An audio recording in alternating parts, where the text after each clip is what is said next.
Huwag kang mag-alalahan. Gagawa ko ng paraan para mawala sa landas natin ang babaeng yan.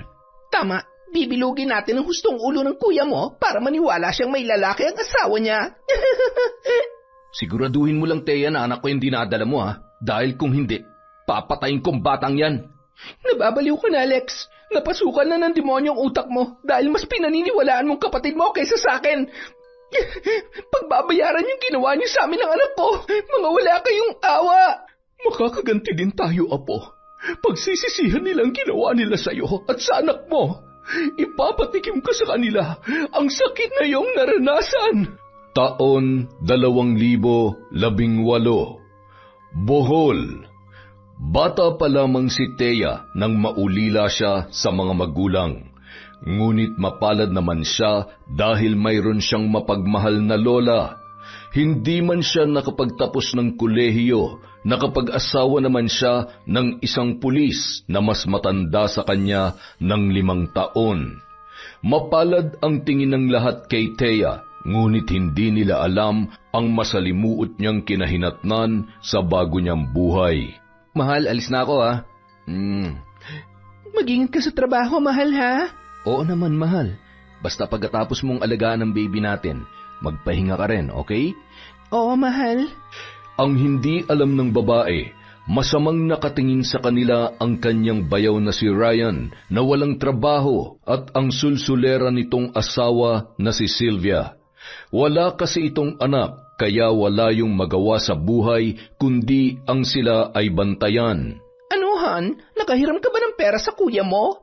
Hindi nga eh. Simula nung nag-asawa na sila ni Ate Thea, bihira na lang talaga magbigay si kuya sa akin.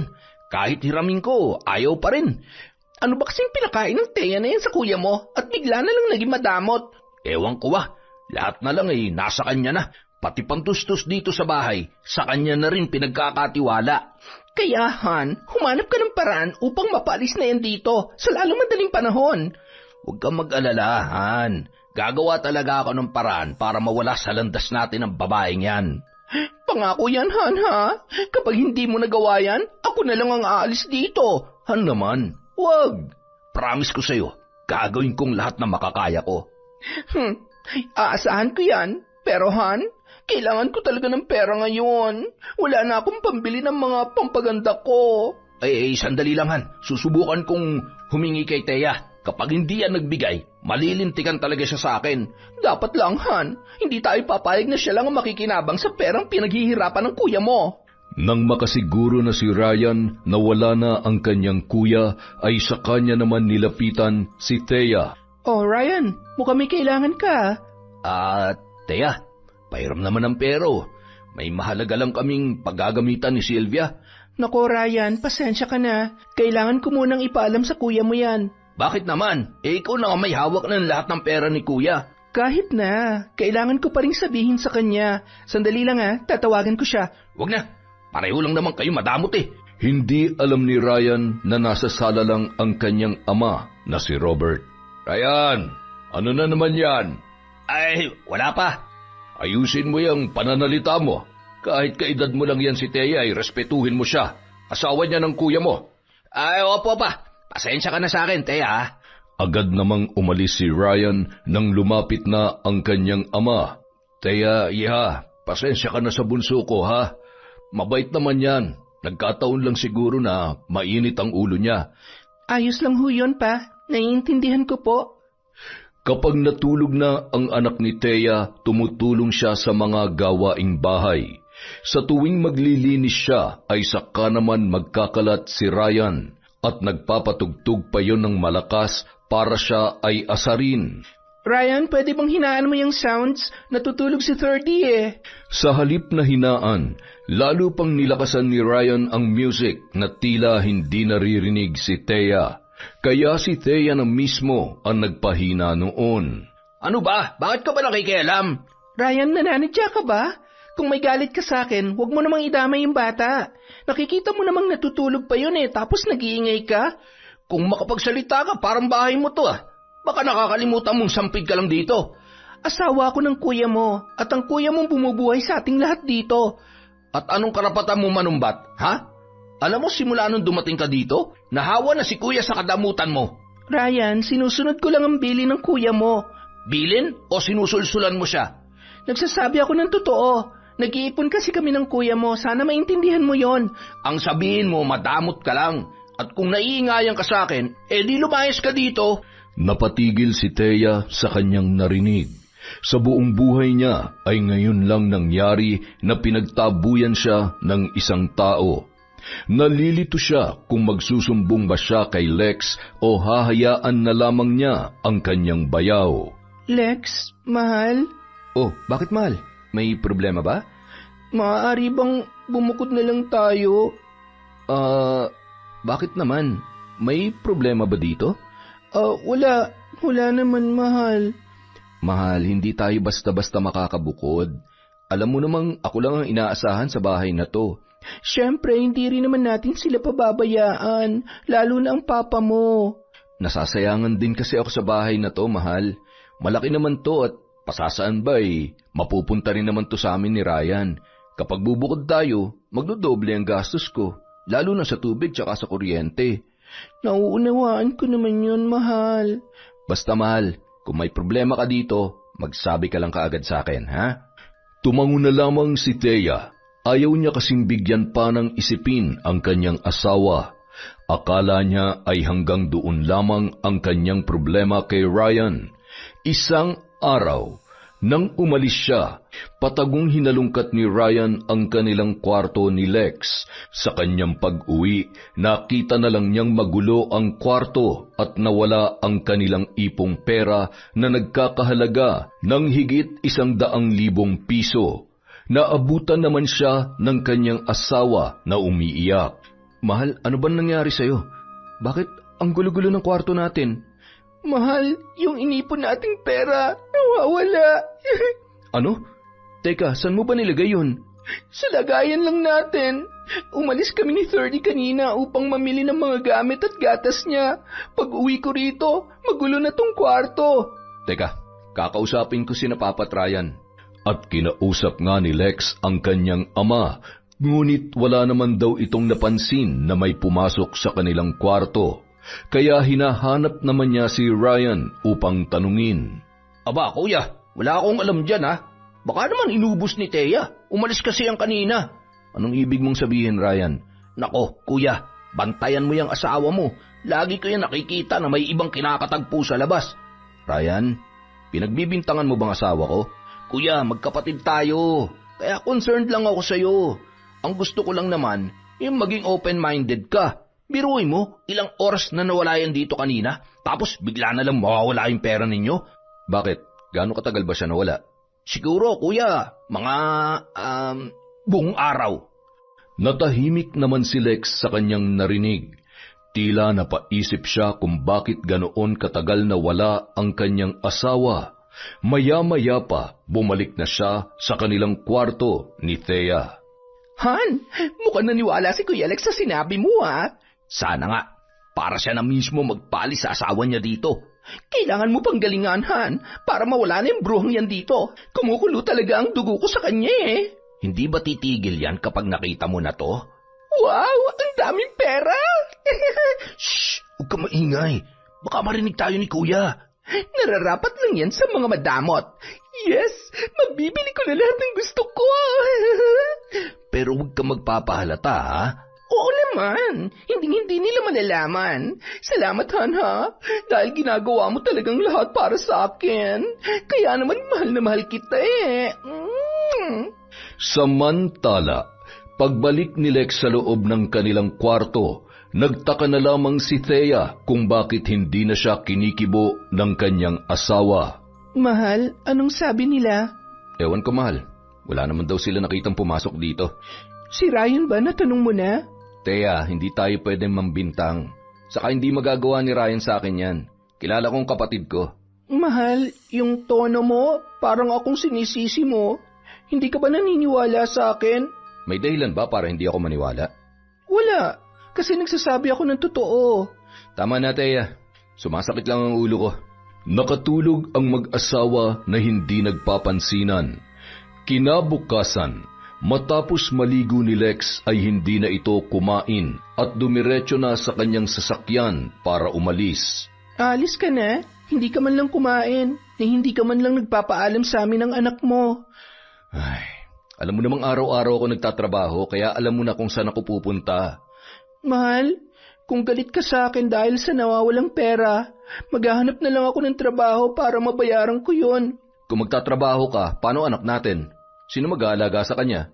Saka hindi ko naman sinabi na bayaran mo yun eh. Hindi mo nga sinabi pero halata naman sa kilos mo na galit ka sa akin. Eh anong gusto mo? Matuwa ako? Dahil nawala ang perang pinaghirapan ko ng ilang buwan? Kaya nga magtatrabaho na lang ako eh. Tayo magsabi ka nga ng totoo. Sa kwarto ba talaga natin nawala yung pera? Lex, kung wala kang tiwala sa akin, mas mabuti pang umalis na lang kami dito ng anak mo. Hindi, Teya. Hindi pwedeng umalis kayo dito ni 30. Kung magsalita ka kasi parang ang laki na nung pinagbago mo, Lex eh. Mahal, kalimutan na lang natin ang lahat. Basta hindi kayo aalis dito. Samantala, pasimple palang nakikinig ang mag-asawa. Sayang, nagpadala naman ang kuya mo sa paiyak-iyak ng bruhang yon. Oo nga eh. Parang natakot si kuya na iwanan ng mag-ina niya. May anak kasi silahan. Kapag umalis yan, sigurado kong susundan pa rin yan ng kuya mo. Di siguraduhin natin na maiiwan dito yung bata. Tumpak ka dyan, Han. Pero sa tingin mo, papayag kaya siya? Wala naman niya magagawa kung ayaw natin ibigay yung anak ni kuya. Kung sa bagay, wala naman tayong anak kaya pwedeng-pwede nating alagaan si 30 hanggang sa makalimutan niya na ang kanyang ina. Habang naglilinis si Thea sa kanyang kwarto, napansin niyang may maliit na towel na nakapatong sa ibabaw ng divider, kaya lumabas siya at nagtanong kung sino ang may-ari noon. Kay Ryan yan? Bakit? Saan mo ba nakita? Akin na nga yan. Kahapon ko pa hinahanap yan eh. Kung ganon, ikaw nga ang pumasok sa kwarto namin kahapon. Hoy, Thea, huwag mo naman pagbintangan ang asawa ko. So, paano yan napunta sa loob ng kwarto namin ni Lex? Alam nga naman akong kumuha ng face towel na yan at dinala ko sa loob. Hoy, wag mo ako idamay dyan sa katangan mo ha. At saka malay namin, baka ibinigay mo sa lalaki mo yung pera. Di ba umalis ka kahapon? Ryan, alam mong namili lang ako kahapon. Wala akong ginagawang mali. Kaya wag mo akong gawa ng kwento. Aba, malay namin kung nagsasabi ka ba ng totoo o hindi. Narinig naman ni Robert ang kanilang pagtatalo, kaya sumabat ang kanilang ama. Ryan, ano na naman ba yung pinagsasasabi mo? Mamaya magalit na naman ang kuya mo. Eh paano kasi ang babaeng yan pa? Pinagbibintangan akong pumasok sa kwarto nila. Totoo ba yan, Thea? Nakita ko po tong face towel niya sa kwarto namin pa. Malay ko ba kung kinuha mo lang yan para pagbintangan ako? Ryan, kung wala kang kasalanan, hindi ka dapat magalit. Dapat magpaliwanag ka na maayos. At ikaw naman, Thea, isipin mong mabuti kung paano napunta yan sa kwarto mo.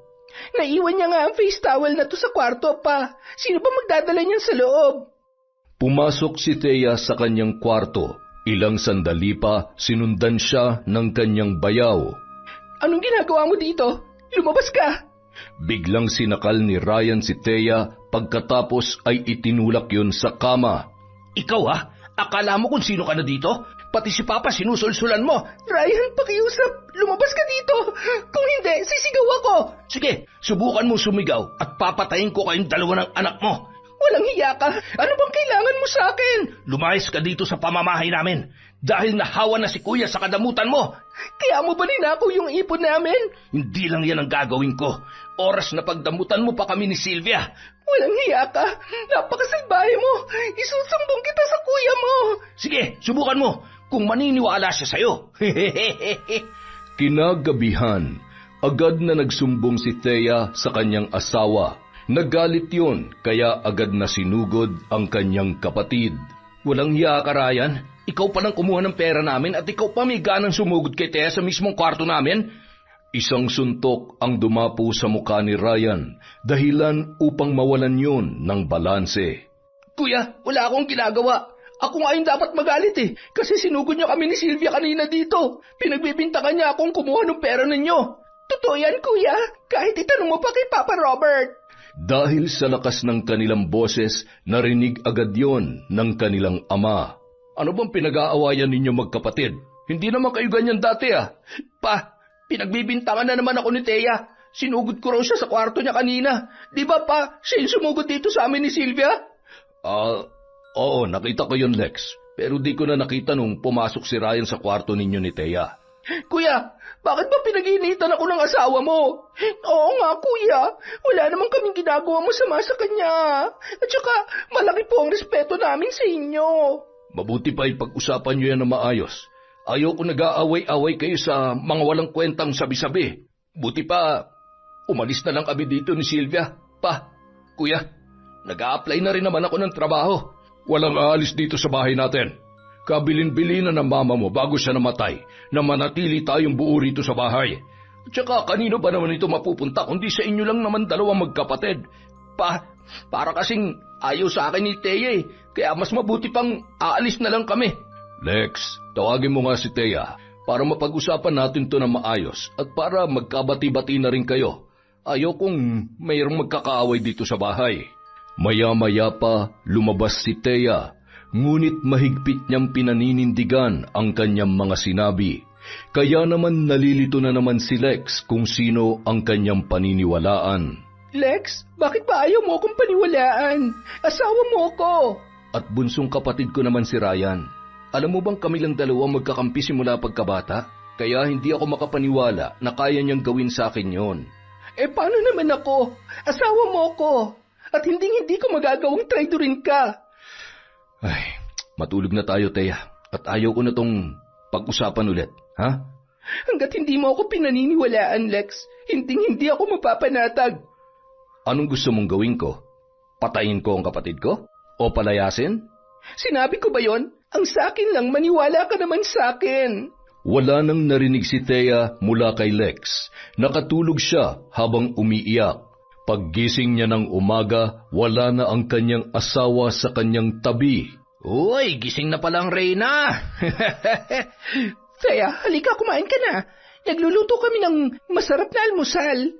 Hindi kumikibo si Thea at umiikot lamang ang kanyang paningin. Hinahanap mo ba si Kuya Lex? Maaga siyang umalis at binigyan niya lang kami ng pera para sa gagastusin dito sa bahay. O di ba, ang bongga ng ulam natin? Samantalang nung ikaw ang bumibili ng pagkain, puro isda at gulay lang ay pinapakain mo sa amin. Ba't di ka makaimik? Nagtataka ka kung bakit hindi na sa'yo pinagkakatiwala yung budget? Kasi pabaya ka raw na asawa. Kung saan-saan mo raw dinadala ang pera. Ang sabihin mo, ninakaw mo. At sino naman ang maniniwala sa'yo? Kung ako sa'yo, Thea, lumayas ka na dito dahil tapos na ang pagrereyna-reynahan mo. Ang sabihin mo, Sylvia, puno ka ng inggit sa katawan dahil maliban sa hindi ka na magkaanak, mukha ka pang pera. Huwag mong pagsasalita ng ganyan ang asawa ko, ha? Mahigpit siyang hinawakan ni Ryan sa braso. Pagkatapos ay itinulak siya nito, dahilan upang siya ay bumangga sa mesa. Walang hiya ka. Akala pa naman ng kuya mo hindi mo siya kayang taluhin, pero wala ka palang kasing sama. Hindi lang yan ang mapapala mo kapag hindi ka pa umalis dito sa bahay namin. Kung ako sa'yo, Thea, huwag mo nang pahirapan ang sarili mo. Lumayas ka na. Mabilis na umalis si Thea kasama ang kanyang anak. Umuwi muna sila saglit sa bahay ng kanyang lola upang magpalipas ng sama ng loob. Thea, apo, mabuti at naparito kayo ni Thirdy. Ang gwapo-gwapo naman ng apo ko sa tuhod. Lola, namiss namin kayo ni Thirdy. Namiss ko rin kayo, apo. Pero, nasaan ang asawa mo? Bakit kayo lang ang pumarito? Nasa trabaho po, Lola. O, bakit parang malungkot ka? May problema ka ba, apo? Wala po. Wala, Lola. Thea, huwag kang maglihim sa akin. Teka, ano nangyari dyan sa braso mo? Bakit namumula yan? Wala po. Wala, Tola. Nabangga lang po ako kanina. Akala ko ay sinasaktan ka na ng asawa mo. Nako, hindi po, Lola. Alam niyo naman na mabait si Lex. Mabuti kung ganon. Dahil oras na malaman kong sinasaktan ka niya, malilintikan siya sa akin. Hindi nga po, Lola. Sige na po, kakain na po tayo. May dala po akong pagkain dito. Ay sige, apo. Namimiss ko na talagang makasama kang kumain. Ako rin po, Lola. Namimiss ko na talaga dito sa atin. Tila nabawasan ang sama ng loob ng babae nang makabisita siya sa kanyang lola. Ngunit hindi siya nagsasabi ng kanyang mga problema. Ayaw niya kasing bigyan ng isipin ang matanda. Samantala, sa bahay nila Lex ay gumawa na naman ng kalokohan ang bayaw ni Thea at ang sulsulera niyang hipag. Han, saan kaya pupunta ang babaeng yon? Hayaan mo siya. Mamaya, isusumbong natin siya kay kuya. Tama, Han, para lalong magalit si Kuya Lex sa kanya. Tama, bibilugin natin ang husto ang ulo ng kuya mo para maniwala siyang may lalaki ang asawa niya. Pero paano? Wala naman tayong ebidensya. Kung may tanim bala, mayroon ding tanim ebidensya. Ang kailangan lang nating gawin ay papaniwalain ng kuya mo. Pero, Sylvia, baka mapahamak tayo dyan. Mapapatay tayo ni Kuya oras na malaman niya ang mga ginagawa natin. Ngayong ka pa ba susuko? Malapit na tayo manalo sa laban. Habang nag-uusap ang dalawa, ay saka naman dumating si Lex at hinahanap ang kanyang asawa. Ryan, nasan si Thea at si 30? Ewan ko, Kuya. Kaninang umaga pa yun umalis eh. Sabi ko naman sa'yo, Kuya, bantayan mo yung asawa mo. Oo nga, Kuya. Hindi nga yun nagpapaalam eh. Wala man lang bang sinabi? Wala talaga, Kuya. Teka, baka kay Papa nagpaalam. Ewan ko lang, Kuya, ha? Itanong mo na lang kay Papa. Sige. Tinanong naman ni Lex ang kanyang ama, ngunit hindi rin daw nagpaalam sa kanya si Thea. Ilang sandali pa ay dumating na rin ang mag-ina. Saan ka galing? Umuwi lang ako saglit sa amin. Umuwi? Tapos hindi ka man lang nagpaalam? Kahit tumawag man lang sa akin, hindi mo magawa? Ikaw ba nagpaalam ka nang umalis ka kanina? Nagtatrabaho ko, Thea. Ano masama doon? Bakit? Masama rin bang dumalaw ako sa lola ko? Siguruhin mo lang na dumalaw ka talaga sa lola mo, ha? Pati ba naman yan pagdududahan mo? Lahat na lang ba? Oras na malaman kong totoong hinala namin, malilintikan ka sa akin. Namin? Ibig mong sabihin may sumusulsul sa'yo? Sino? Si Ryan ba? Si Sylvia? Sino? Wala akong sinabing ganon. Kung wala, bakit ka nagbago, Lex? Hindi na ikaw ang dating Lex na pinakasalan ko. Dahil sa mga kapalpakan mo, wala kang kwentang babae. Puro lakwatsa lang ang inaatupag mo. Tila sampal para kay Thea ang mga sinabing yon ni Lex. Hindi niya masisi ang asawa, ngunit ang hindi niya matanggap ay ang hinala nito na walang katuturan. Halos araw-araw wala nang gana sa kanya si Lex, kaya nakapagdesisyon siya na mag-apply na ng trabaho. Nakipagkita siya sa kanyang kaibigang si Ariel, manager ng isang restaurant, at humingi siya ng tulong doon. Ang hindi niya alam, sinundan siya ni Ryan at kinuna ng picture at agad sinend sa kanyang asawa. Saan ka galing, Thea? Naghanap ako ng trabaho. Total parang tautuhan lang naman ako dito sa bahay na to. Naghahanap ng trabaho o nakikipagkita sa kabit mo? Lex, ano bang pinagsasasabi mo? Akala mo hindi ko alam na may kinakatagpo kang lalaki? Kaibigan ko yon. Nagpapatulong ako sa kanya para makapasok sa trabaho dun sa pinagtatrabahuhan niya. Sinungaling. Itong tandaan mo, Thea. Oras na mahuli kita sa akto, papatayin ko kayong dalaw ng kabit mo. Lex, sumasobra ka na. Kung wala kang tiwala sa akin bilang asawa mo, paalisin mo na lang kami ni 30 dito. Bakit? Sasama ka na sa kabit mo? Magpapakasasa kayo sa perang ninakaw niyo sa akin? Isang malakas na sampal ang natamo ni Lex mula sa kanyang asawa. Baliw ka na, Lex. Nabibilog na ng gusto ng kapatid mo ang iyong ulo. Nagsisisi na ako ngayon kung bakit pa kita pinakasalan. Ang buong akala ko'y matinukan tao. Mabilis na nag-empake si Thea ng mga gamit nila ni 30 upang makaalis. Paglabas niya ng pinto ay saka naman siya hinarang ni Lex. Walang aalis. Paalisin mo na kami dito. Hindi ko na masikmura ang ugali ninyo. Mananatili ka dito hanggat gusto ko. Hindi ako papayag na mapunta ka lang sa ibang lalaki. Sinabi ko na sa iyong kaibigan ko yon. Wala akong lalaki. Nagpigilan pa sila sa pintuan, dahilan upang umiyak ang bata. Kung gusto mong umalis dito, iwan mo ang anak natin. Hindi ko iiwan ang anak ko. Pwes, hindi ko rin nahayaan na ilayo mo siya sa akin. Walang nagawa si Thea kundi ang bumalik sa loob at umiyak hanggang sa nakatulog na lamang siya. Kinaumagahan, naggising na lang siya dahil sa halos bumaliktad ang kanyang sikmura sa masamang amoy ng ulam na pumasok sa kanilang kwarto. Dali-dali siyang pumasok sa banyo at nagsusuka. Ano nangyari sa'yo? Buntis ka ba? Hindi ko alam, Lex. Ngayon ko lang ito naramdaman. Buntis ka siguro sa kabit mo, no? Hindi inaasahan ng babae ang kanyang narinig.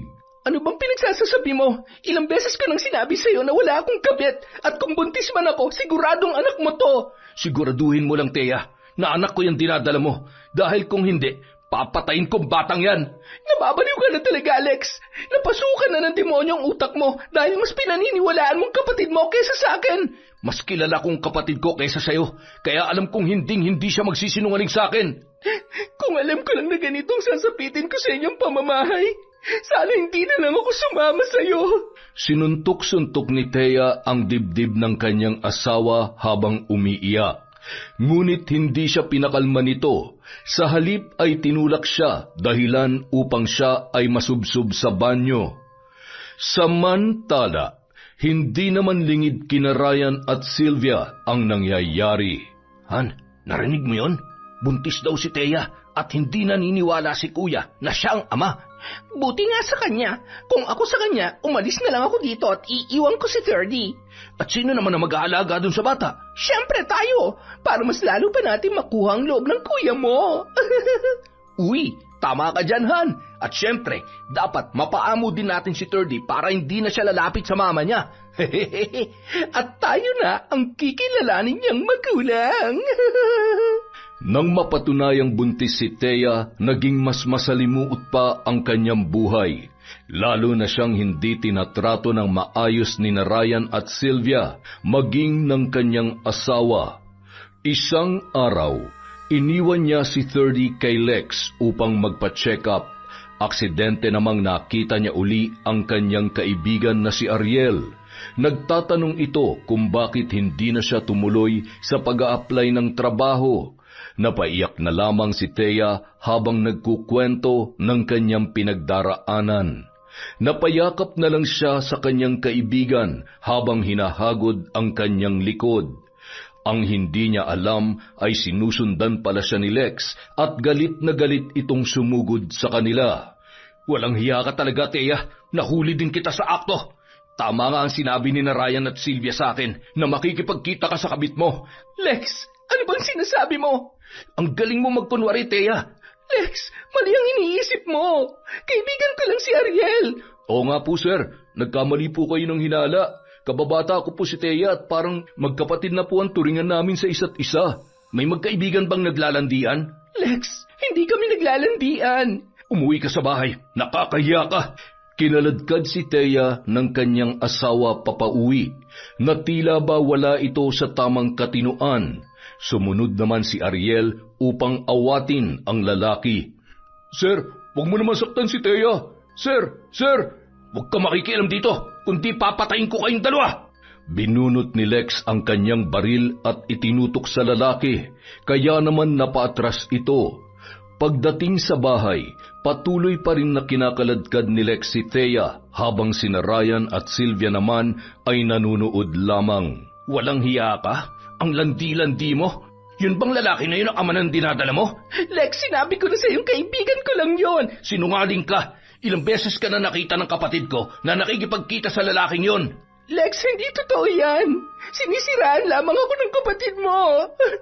Aba ate, kung ano yung nakita ko, yun lang ang sinasabi ko, ha? Oo nga, kahit kailan, hindi marunong gumawa ng kwentong asawa ko. Mga walang hiya kayo, mga sinungaling. Sinakal ni Lex si Thea ng mahigpit. Pagkatapos ay itinulak niya ito ng malakas. Lex, tama na. Baka kung ano pa mangyari sa bata. Mas mabuti pang mawala ng batang yan dahil bunga yan ng kalandian mo. Lex, anak mo to. Dugo mo to. Maawa ka sa anak natin. Hindi ko anak yan.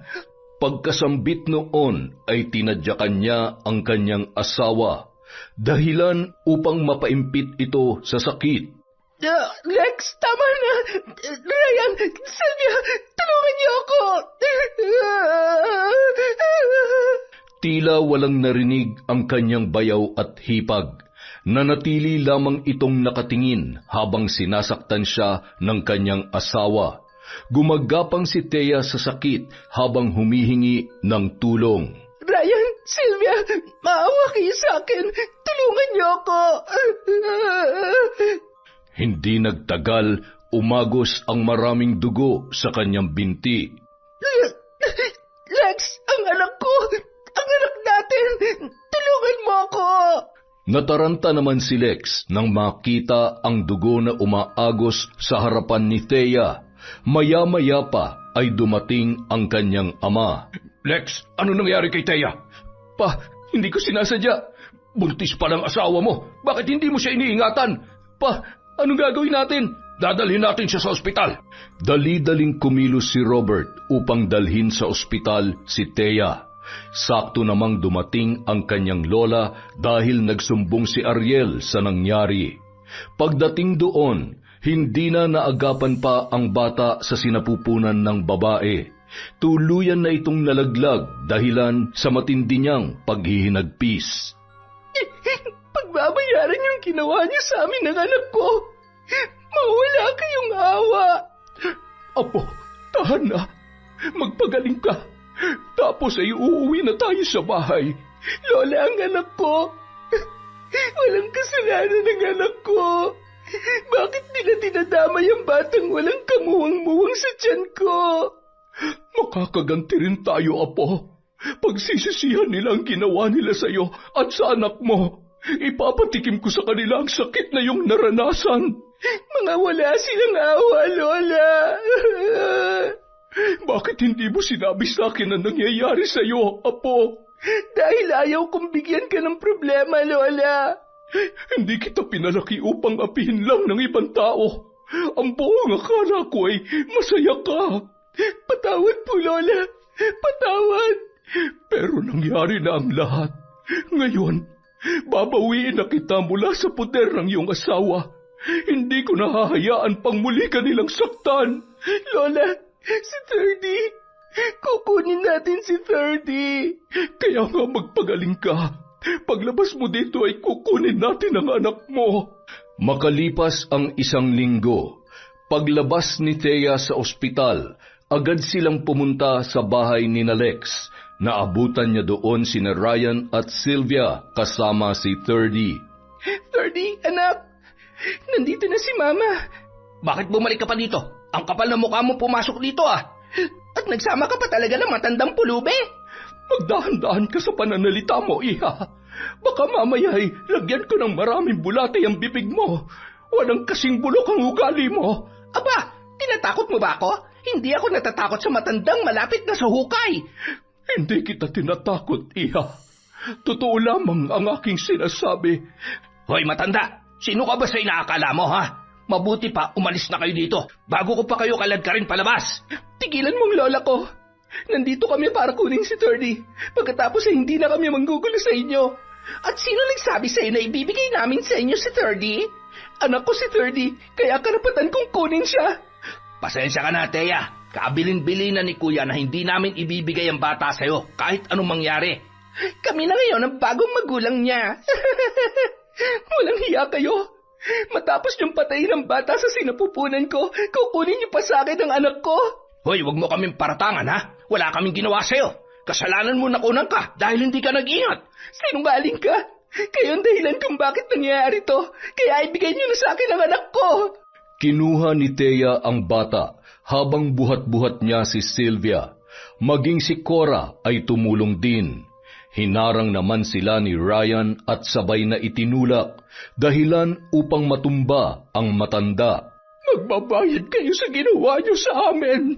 Sinabi nang umalis na kayo rito eh. Dali-dali namang sinaklolohan ni Thea ang kanyang lola, habang si Sylvia naman ay itinakbo sa kwarto ang bata. Maya-maya pa, lumabas si Robert mula sa kanyang kwarto. Pa, tulungan niyo po kami. Ibigay niyo sa amin ang anak ko. Pagkatapos aalis na lang po kami ng lola ko. Pasensya ka na, Thea. Hindi kita matutulungan sa bagay na yan. Paalam kong mabuti po kayong tao. Tulungan niyo po kami, Pa. Pero hindi ko rin gusto na ilayo mo sa akin ang apo ko. Pa, nakikiusap po ako. Ang mabuti pa, umalis na kayo rito. Dali! Muling itinulak ni Ryan si Thea at ang matanda hanggang sa makalabas sila ng gate. Napaluhod na lamang si Thea habang umiiyak. Ang anak ko! Ibigay niyo sa akin ang anak ko! Tama na, Thea.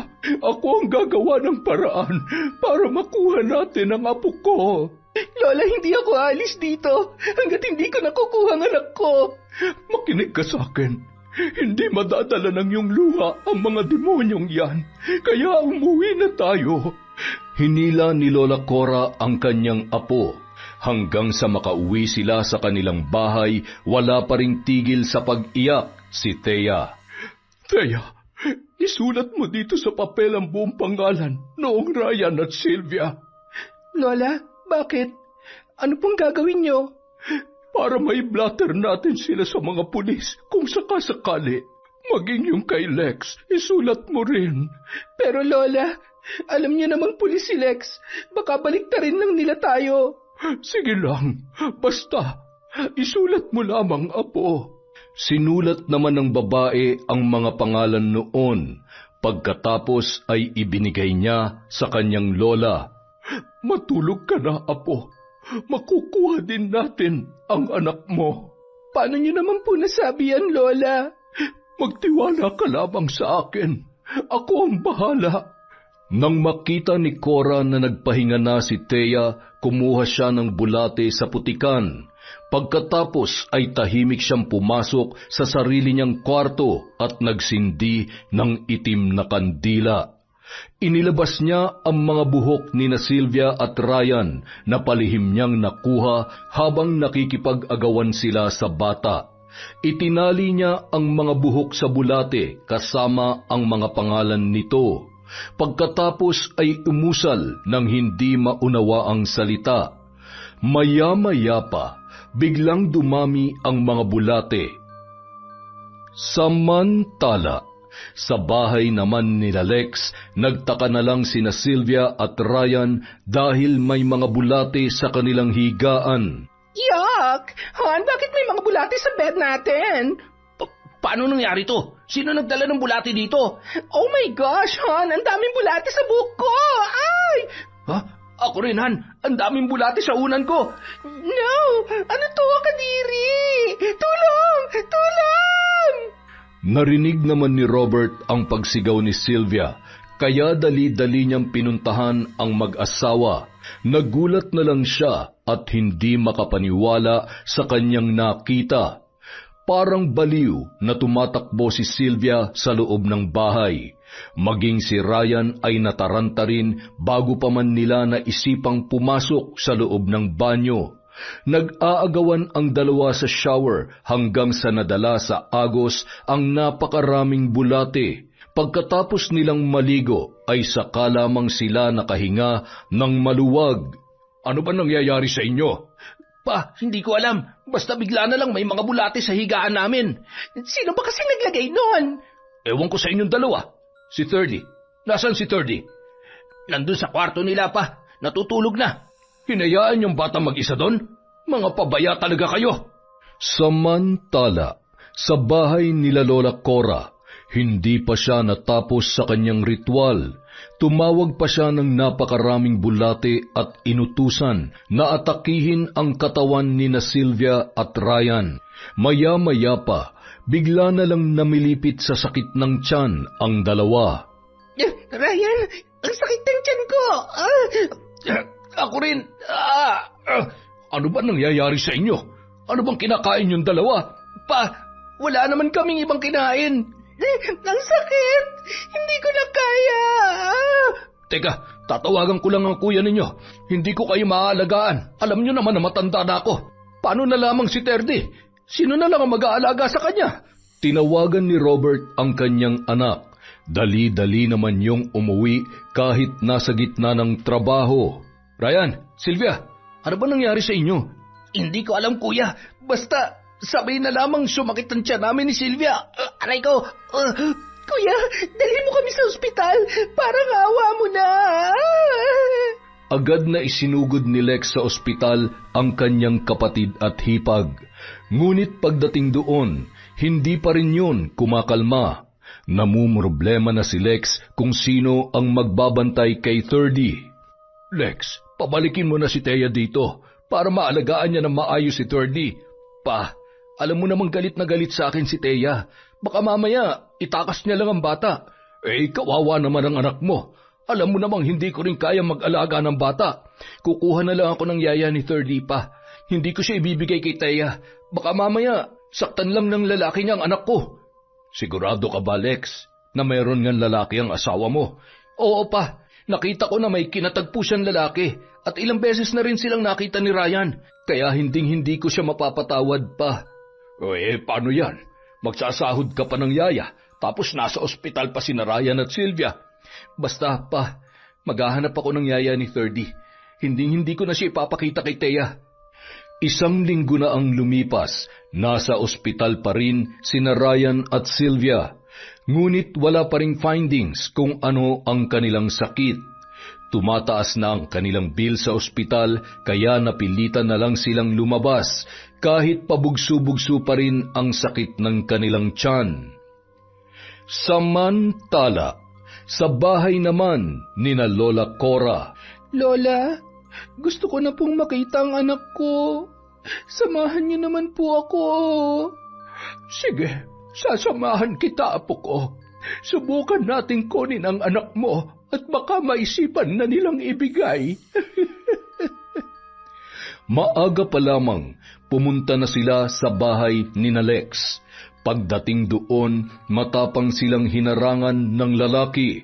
Maging si Sylvia at Ryan ay humarang din kahit kitang-kita sa mukha ng mga ito ang pamumutla at pangangayayat. Ibigay mo sa akin ang anak ko, Lex. Maawa ka sa akin. Miss na miss ka na ang anak ko. Hindi mo makukuha ang anak natin.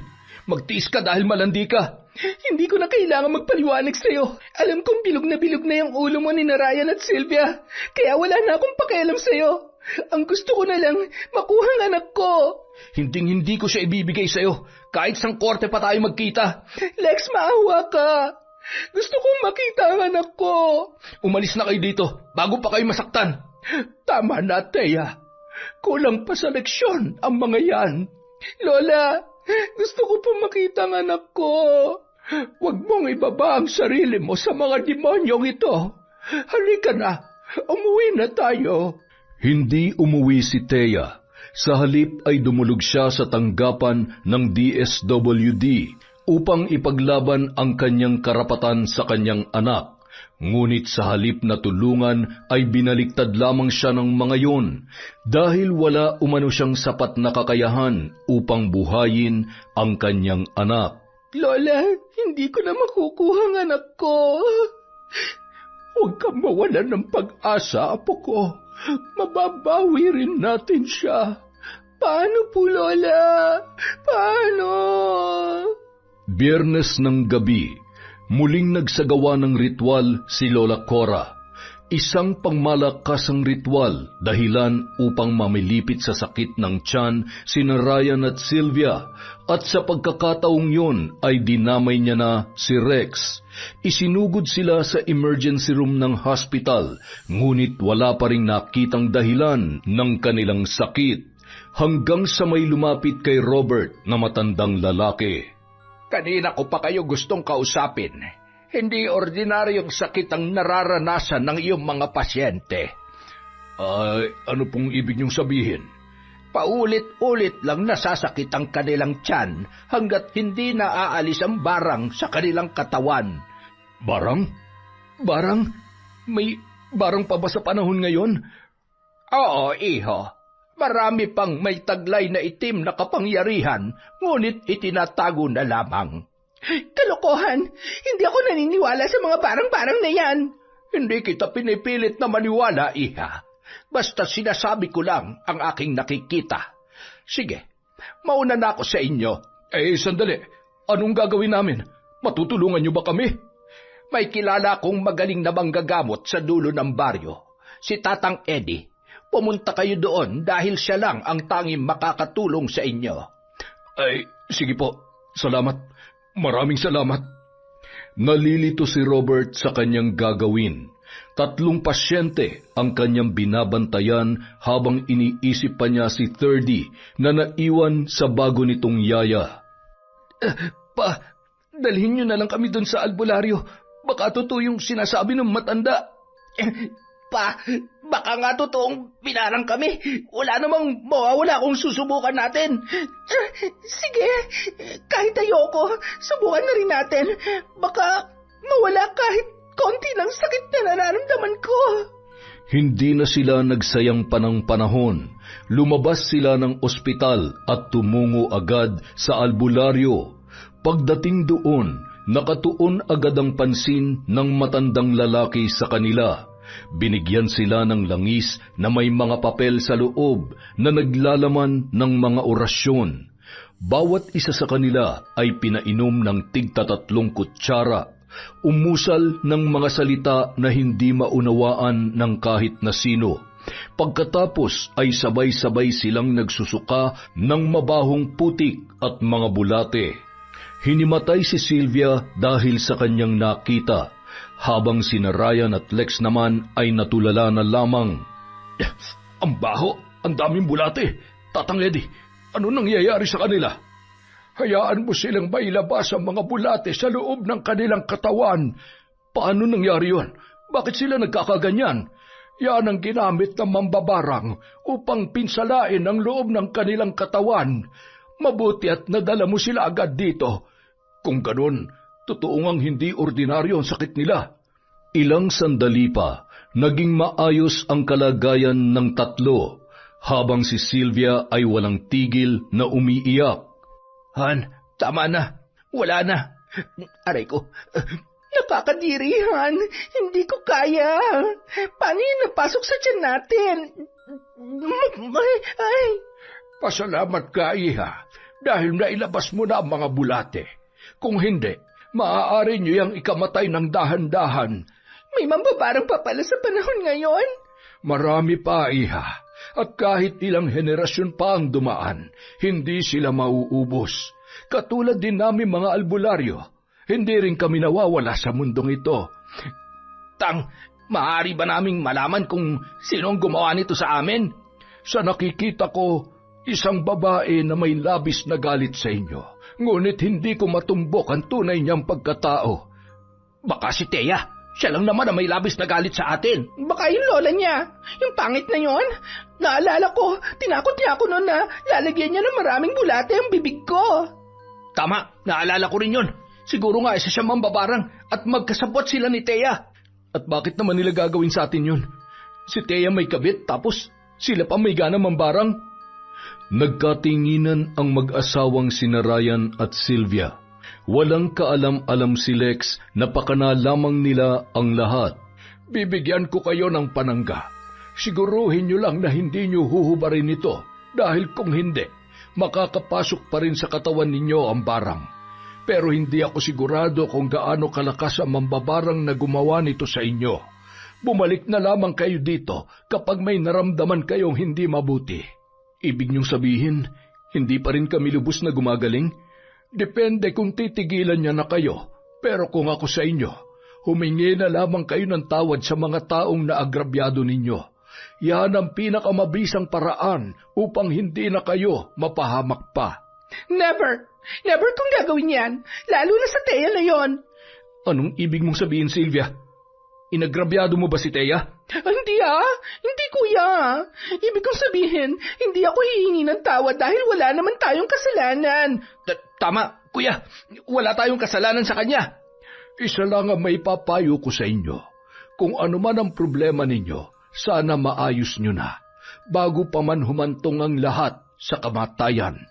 Kamatayan? Kung meron mang mamamatay dito, siguradong sila yon. Hindi ako papayag na basta na lamang nila kami papatayin. Tama ka, kuya. Traidor talagang babaeng yon. Tapos na ang aking serbisyo sa inyo. Maaari na kayong umuwi. Tatang Eddie, salamat po sa inyong tulong. Walang anuman. Pagkatapos noon ay umuwi na sila sa kanilang bahay. Malaki ang tulong ng panangga na ibinigay ng albularyo dahil hindi na sumasakit ang kanilang mga tiyan.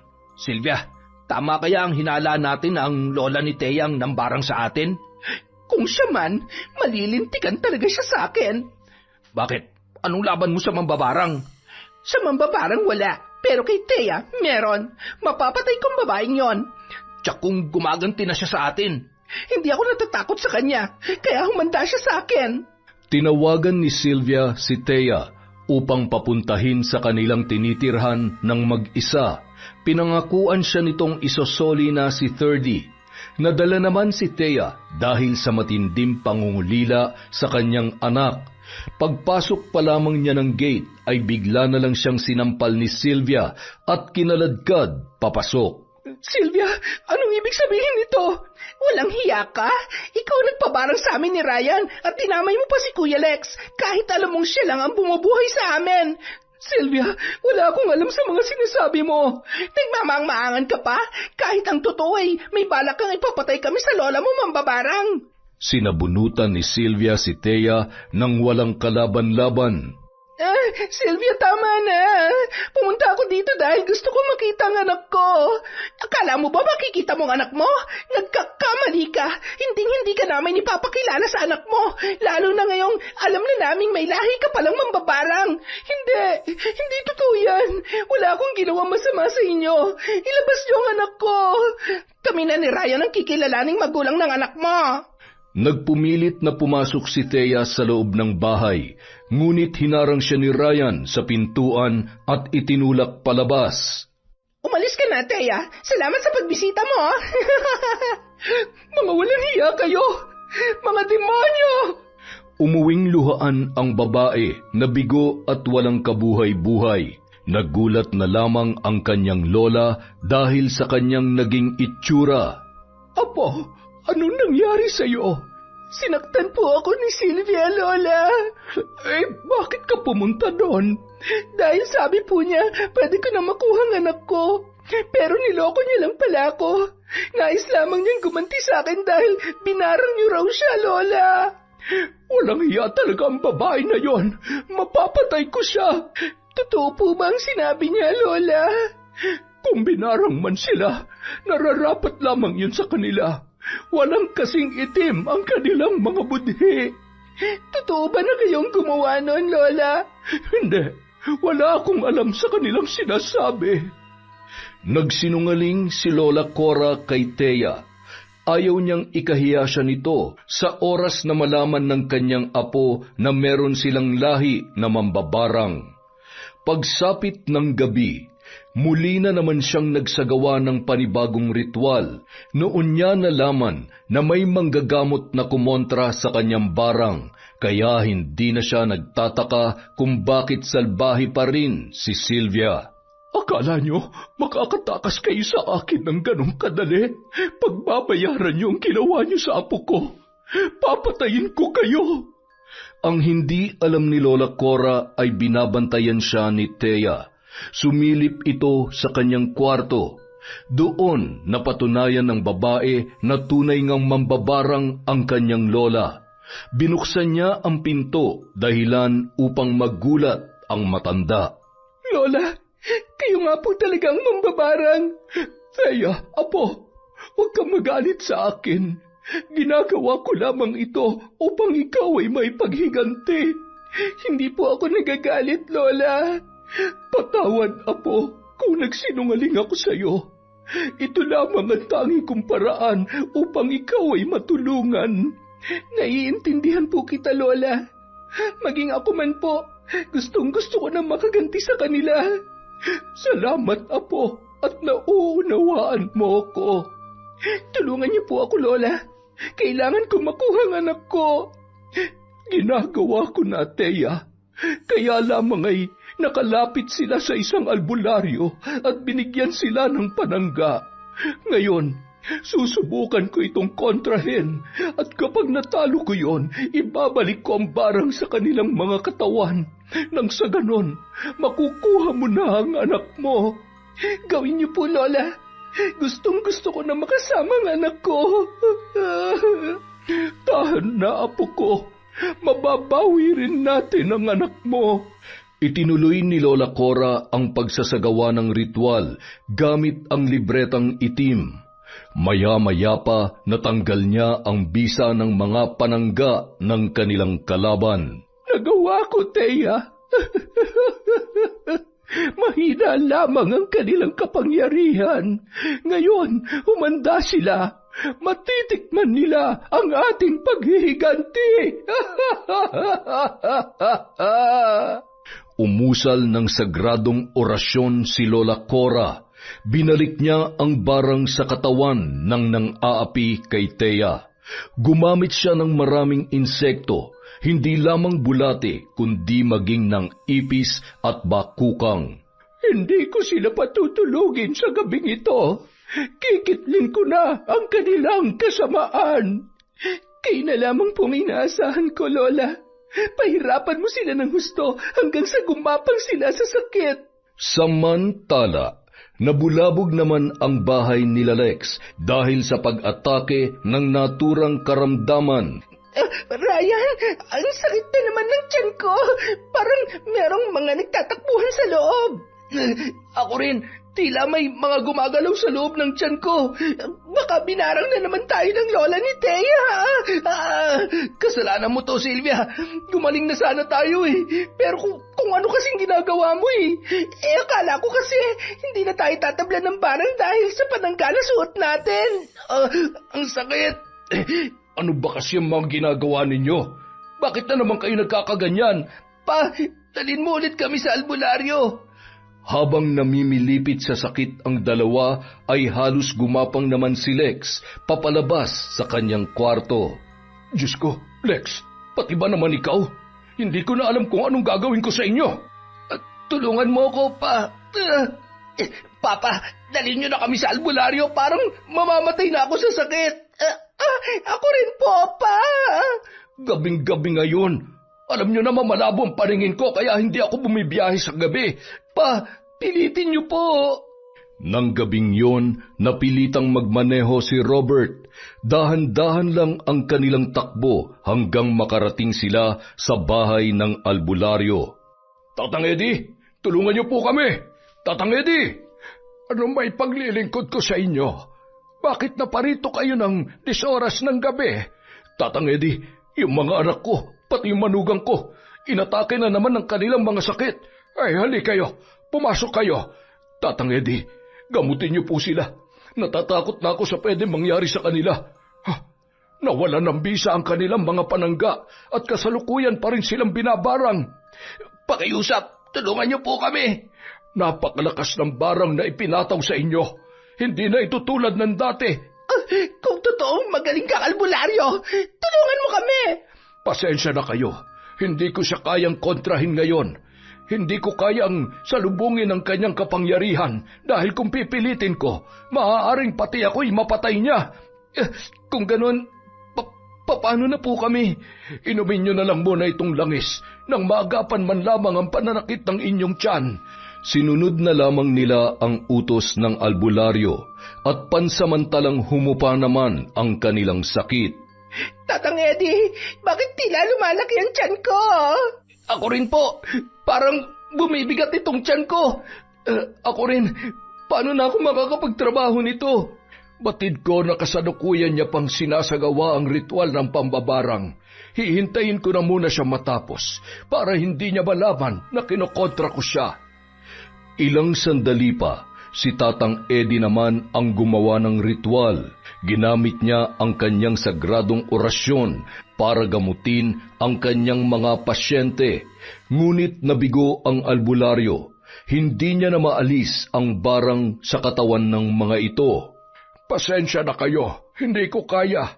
Ginawa ko na ang lahat ng aking makakaya, ngunit hindi ko matapatan ang kanyang kapangyarihan. Ibig niyong sabihin, mananatili na lamang silang ganyan? Sa ngayon, ibibigay ko sa inyo itong langis bilang pansamantalang lunas kapag sumakit ang inyong mga tiyan. Pero kailangan niyong maghanap ng mas magaling na albularyo. Saan naman ako maghahanap ng magaling na albularyo? Sa Siquijor. Nandoon ang pinakamahusay na albularyo sa lahat. Pero ang layo nun, Tatang Eddie, wala na akong magagawa. Kaya pilitin niyong makapunta doon. Dahil kung hindi, magtitiis sila hanggang sa bawian na sila ng hininga. Ay, Diyos ko, ano nang gagawin natin? Huwag kayong mag-alala pa. Hanapin ko si Thea at ang kanyang lola. Kung sila man ang bumarang sa amin, malilintikan sila sa akin. Iho, ang dahas ay magbubunga rin ng karahasan. Kaya kung ako sa inyo, idaan nyo na lamang ang lahat sa mabuting usapan. Makakauwi na kayo. Ang sabihin mo, wala kang kwentang albularyo. Mahina ka. Sylvia, tumahimik ka! Bakit? Totoo naman ang sinabi ko Hindi na ako magtataka, Iha, kung bakit ka binarang. Walang kasing sama ang iyong ugali. Siguro, magkasabot kayo ng mambabarang, kaya ayaw nyo kaming gamutin. Tama na, Sylvia! Wala kang galang sa matanda! Umuwi sila sa kanilang bahay kahit pabugso-bugso pa rin ang sakit ng kanilang mga tiyan at tanging ang langis lamang ang kanilang panlunas. Ilang linggo lang ang lumipas ay nangayayat na sila at namumutla dahilan upang hindi na makapagtrabaho si Lex. Sylvia, paano na tayo? Gumawa ka ng paraan, Ryan. Naiinis na ako sa buhay ko dito. Kasalanan mo to Kung hindi ka lang ambisyosa, hindi sana tayo magkakaganito. Pwede ba wag mo isisi sa akin ang lahat? Dahil ginusto mo rin naman ang nangyari. Oras na malaman ni Kuyang pinagagagawa natin kay Thea, sigurado akong mapapatay tayo nun. Kaya tumahimik ka, dahil walang iba nakakaalam sa ginawa natin kundi tayo lang. Tama ba yung narinig ko? Pinagkaisahan niyo si Thea? Nandiyan ka pala. Ryan, hindi kita pinalaki ng ganyan. Paano mo ito nagawa sa kuya mo? Pakiusap, huwag mo sasabihin kay Kuya. Baka palayasin niya kami. Humingi kayo ng tawad kay Thea. Ayusin niyo ito habang buhay pa kayo. Ayoko. Hindi ako hihingi ng tawad sa kanya. Pero Sylvia, kailangan natin makipagbati sa kanya. Basta ayoko. Dalhin mo na lang kami sa Sikihor pa. Di ba yun naman ang sinabi ni Tatang Eddie? Malaki ang gagastusin natin para makapunta doon. Saan tayo kukuha ng pera? May natira pa kaming pera pa. Gagamitin natin yun para makapunta tayo sa Sikihor. Saan naman galing yung pera mo? Wala naman kayong mga trabaho. Basta huwag ka na magtanong. Dalhin mo na lang kami doon. Kayo bang kumuha sa pera ng kuya ninyo? Hindi. Ipon namin yan ni Ryan. Sinungaling! Nahawa na sa iyong anak ko! Huwag mong sasabihin kay Kuya Please, ayaw ko magalit sa akin si Kuya. Sana nun mo pa yan naisip, Ryan, bago pa tayo humantong sa ganito. Sorry pa. Hindi na ito mauulit. Pakiusap, huwag mo sabihin kay Kuya. Samantala, nainip naman sila Thea at Lola Cora dahil hindi pa rin sumusuko ang kampo nila Lex. Lola, hindi pa rin nila ibinabalik ang anak ko. Huwag ka mag-alala, Apo. Tingnan ko lang bukas kung kaya pa nilang alagaan ang anak mo. Pahihirapan ko sila ng husto.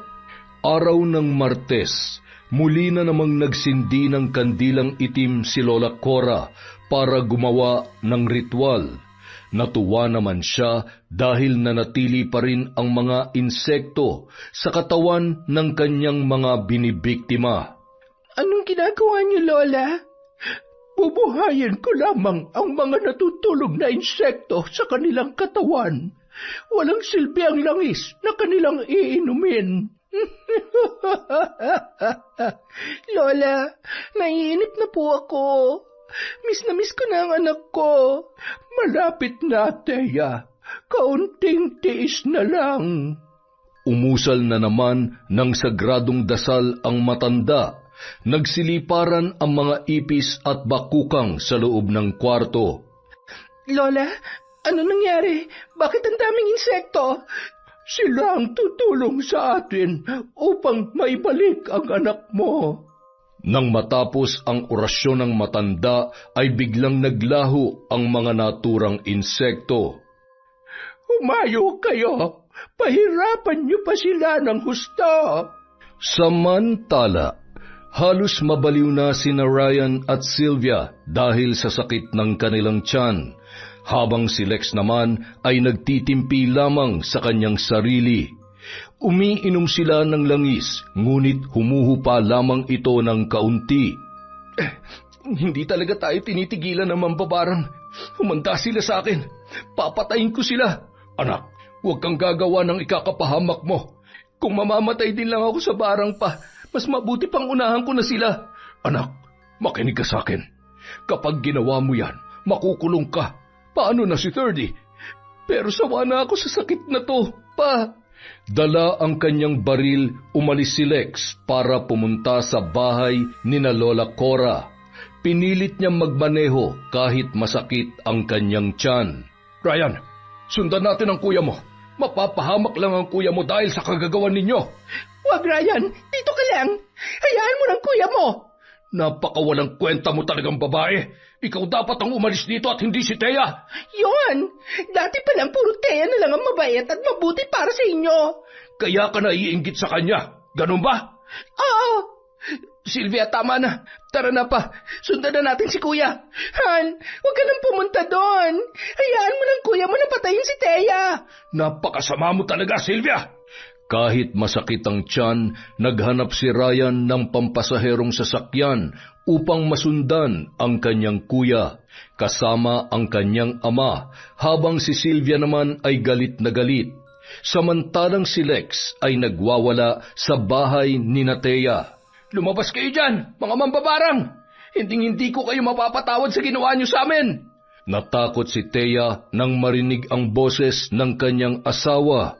Maging si Lola Cora ay natigil sa kanyang ginagawang ritual. Lola, si Lex. Hayaan mo. Ako ang harap sa kanya. Lola, huwag. May baril siya. Baka mapahamak ka. Matanda na ako, Thea. Malulugi siya kapag pinatay niya ako dahil mabubulok lamang siya sa kulungan. Lola, hindi ka lalabas. Paano na ako? Paano na ako kapag napahamak ka? Maya-maya pa, sa pilitang pinasok ni Lex ang kanilang bahay. Nang makita niya ang dalawa, ay agad niya yung tinutukan ng baril. Mga walang hiya kayo! Alisin yung barang na ginawa niyo sa amin! Kung hindi, papatayin ko kayo! Lex, ilayo mo ang baril mo! Bilisan niyo! Sundin niyo ng sinabi ko! Ako na lamang ang patayin mo! Huwag mo nang idamay ang apo ko! Tatanggalin niyo ba ang barang o parehong sasabog ang mga ulo niyo? Titigilan ko lamang kayo kapag nangako kang pagkatapos nito ay ibabalik mo na sa amin ang aking apo. Hindi kumikilala ng kondisyon ng baril ko. Tingnan natin kung may magagawa yung barang mo. Oras na pumutok to. Lex, wag! Nakikiusap ako. Ibaba mo ang baril mo. Napilitan si Lola Cora na tanggalin ang barang dahil sa takot na baka nga sila ay barilin ng lalaki. Maya-maya pa nagsususuka si Lex ng iba't ibang klaseng insekto. Nanghihina ito, ngunit hindi pa rin binibitawan ang kanyang dalang baril. Maya-maya pa, muling itinutok ni Lex ang baril kina Thea at Lola Cora. Tinanggal ko na ang barang sa inyo, kaya umalis ka na rito. Mga walang hiya kayo. Ang kapal na mukha ninyo. Kayo na may kasalanan sa akin. Kayo pa may ganang pahirapan kami. Wala akong kasalanan sa iyo, Lex. O kahit kanino man sa inyo. Ilang sandali pa, dumating na sina Ryan at Robert. Kuya, huminahon ka. Hindi, papatayin ko malanding babaeng yan. Lex, wag. Matatanggal ka sa posisyon mo kapag ginawa mo yan. Doble-doble ng kasalanan ng babaeng to sa akin pa. Pagkasambit noon, itinutok ni Lex ang baril sa ulo ni Thea. Kuya, wag! Hindi naman makatiis ang matanda, kaya nakipag-agawan siya ng baril. At dahil siya ay mahina, nabaril siya ni Lex sa kanyang balikat. Lola! Lex, tama na! Wala silang kasalanan sa'yo. Kuya, kami ni Sylvia may kagagawan ng lahat. Anong ibig mong sabihin? Akong kumuha ng pera ninyo at hindi totoong may kabit si Thea. Gawa-gawa lang namin yun ni Sylvia. Ryan, totoo bang sinabi mo? Kuya, patawarin mo ko. Paano nyo ito nagawa sa akin? Nagtiwala ako sa'yo dahil kapatid kita. Paano mo ito nagagawa sa akin, Ryan? Paano? Parang baliw na humahagulhol si Lex habang pinupukpok ng sariling kamay ang kanyang ulo. Ginawa niyo akong tanga. Kuya, patawarin mo ko. Nabulag lamang ako sa kagustuhan kong ibigay ang lahat kay Sylvia. Mga walang hiya kayo. Sinira yung pamilya ko. Natigil lamang ang pagwawala ni Lex nang marinig niya ang sigaw ni Thea. Tulungan niyo ako. Dalhin natin si Lola sa Agad namang kumilos si Robert upang tulungan si Thea. Sinakay nila ang matanda sa sasakyan at dinala sa ospital. Pagdating doon, dali-dali naman silang sinaklolohan ng mga nurse at doktor. Thea, patawarin mo ko. Hindi kita mapapatawad, Lex. Pinatay mo na ang anak natin sa sinapupunan ko. Ngayon pati ba naman ang lola ko? Thea, patawad. Hindi ko alam ang ginagawa ko. Dahil saradong utak mo sa akin. Thea, please, patawarin mo na ako. Natigilan ang lalaki nang biglang tumunog ang kanyang cellphone. Nang tingnan niya yon, ang yaya yon ni 30. Hello? Ano? Dinala ni Sylvia si 30? Ano nangyari kay 30? Si 30 daw, dinala ni Sylvia. Diyos ko, sukdulan na talaga ang kasamaan ng Sylvia na yon. Tumawag si Lex sa istasyon ng pulis.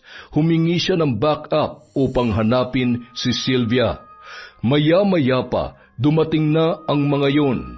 Teka lang, tatawagan ko muna si Sylvia. Baka sakaling sabihin niya sa akin kung nasaan siya. Ilang beses na nagring ang cellphone ng babae, ngunit hindi pa rin yon sumasagot. Kaya hinanap na nila sa internet kung nasan ang cellphone ng babae.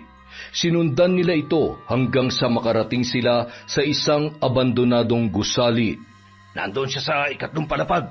Diyos ko, anong gagawin niya sa anak ko? Pupuntahan ko siya, kukunin ko ang anak ko. Ma'am, wag, baka mapahamak ang anak niyo. Tatawag muna tayo ng rescue team upang maligtas ang anak mo kung sakaling tatalon sila sa building. Bakit idadamay ang anak ko? Desperada po yata ang babaeng yan, ma'am. Kaya parang nawala na siya sa katinuan. Pakiusap, gawin niyong lahat para mailigtas ang anak ko.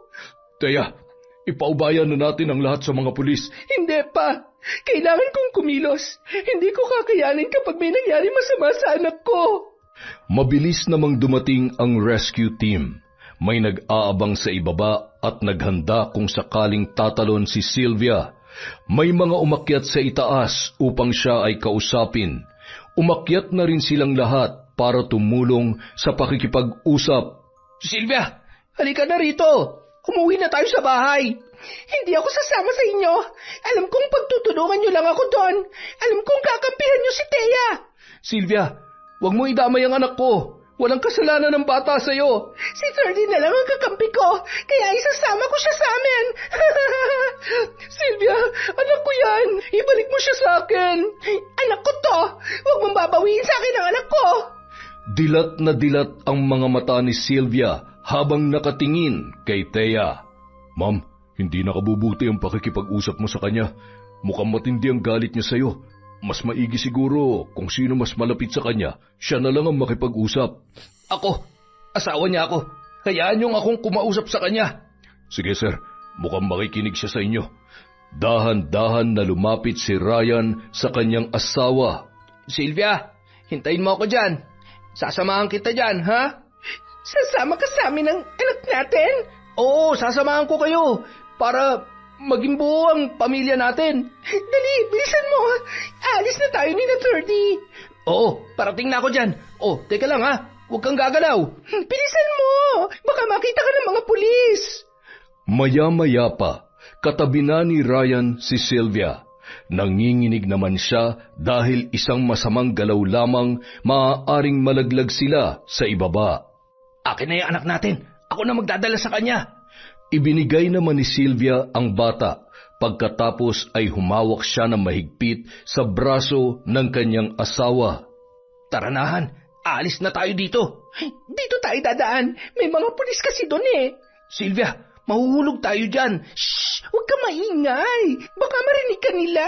Dito na lang tayo sa kabila dumaan. Kung ayaw mo, kami na lang ni 30. Akin na yung anak ko. Sylvia, wag. Baka mahulog tayo. Sabing akin na yung anak ko eh. Nag-agawan ang dalawa sa bata. Nakita naman ni Thea at Lex ang nangyayari, kaya dali-dali nilang kinuha ang bata na umiiyak. Nang makita ni Sylvia na parating na ang mga pulis, ay lalo yung nagalit. Hinawakan niya si Ryan ng mahigpit at isinama sa pagtalon. Ryan! Anak ko! Akala nila ay tuluyan ng bumagsak ang dalawa sa lupa. Nasaluyon ng inilagay na net ng rescue team. Dali-dali silang bumaba at pagdating doon ay nakita nilang mapalad na nakaligtas ang dalawa. Walang tigil na nagwawala si Sylvia. Itinali siya ng rescue team at isinakay sa ambulansya at pagkatapos ay dinala sa mental hospital. Ryan, anak, salamat at ligtas ka. Pa, handa akong ibuwis ang aking buhay para lang makabawi ako kay Kuya at kay Thea. Ryan, salamat at ligtas ka. Salamat rin at hindi mo pinabayaan ang anak namin ni Thea. Kuya, Thea, sana mapatawad niyo ako sa mga kasalanan ko. Nabulag lang ako dahil sa pagmamahal ko kay Sylvia. Ryan, kahit malaki ang kasalanan mo sa akin, nagpapasalamat pa rin ako sa iyo dahil iniligtas mo ang anak ko. Pero hindi ko pa maibigay ng buong kapatawaran na hinihingi mo. Nawalan ako ng isang anak at ngayon, nag-aagaw buhay pa ang lola ko. Naiintindihan ko, pero sana dumating ang panahon na mapatawad niyo na ako ng buo. Mabilis namang nakalabas si Lola Cora sa ospital. Mabuti na lang at hindi malubha ang kanyang tama. Umuwi sila sa kanilang bahay kasama si Thea at ang anak nito na si Thirdy. Sinusuportahan naman ni Lex ang kanyang mag-ina at paminsan-minsan lumalabas silang tatlo upang magbanding. Sa paglipas ng mga taon, kasabay ng paghilom ng sugat sa puso ni Thea, tuluyan niya na ring napatawad si Lex. Nagsama silang muli at bumuo ng bago at magagandang kwento. Yon! Napakagandang kwento, mga kaenteng. Dahil dyan, meron na naman tayong shoutout. Wala na akong masabi, kadadaldal ko rito. Maraming salamat po sa inyong lahat. Simulan natin! Kay Jessie, Cyan, Andrea, Alges, Jason at Jefferson from Jessica Sabremonte. Hi po kay Chona Bainosa, kay Cecil Sabroso, kay Ramona R. Hello din po kay Merly Amistad, kay Elizabeth Dungka, kay Scarlet Sky Maniego. Hi po kay Kaizeni, kay Crisilda Sotil, kay Celestina Siguya, kay Trico Das Animation. Hello po kay Elizabeth Pamintuan, kay MGS14, kay Mercy Grace Shooting. Hello din po kay Merly Fatalia, kay Margie Banosong, kay Anneli Juarez. Hello po sa Umayam, Sobremonte family at kay BFF Marisa Monroy from Jessica Sobremonte. Hello po kay Connie Cruz, kay Agripina Balza, kay Estela da Silva, kay Chris Alcantara. Hi kay Erica Ember, kay Pamela Allen, Diaris Yuki, Hilario Patra Jasmine, kay Virgie Anyosa, sa Imperial Grefalja Ledesma family from Mary Grace Grefalja. Hello po kay Resel Galope, kay Buboy Gulem, kay Tony Pascual, kay Aida Sikander. Hello din po kay Kyren Silva. Hello po kay Reby Hidalgo, Miss Ems Sevilla, kay Lirio May Aquino, kay Albert Juarez, kay Stephanie Deep, kay Rezelin Punan, kay Maria Cecilia Aquin, kay Ami Alip, kay Alona Figuera, kay Solo Traveler. Hello po kay Early Joy Fernandez, kay Princess Joy at kay Tristan Guzmo. Shout out kay Hayashi Megan, kay IP Micaela, kay Raquel Hasigawa, kay Romar J. Dagsaan, kay Jobel Ocfemia, kay Jobel Baldonasa, kay Green Arrow, kay Marl Neal. Hi po kay Lagot Mongirl at kay Willie Rimando from Jagyan Dilasag Aurora. Kabayan, taga-Baler po ako. Maraming salamat po sa walang sawang pagsuporta mula sa Kwentong Enteng.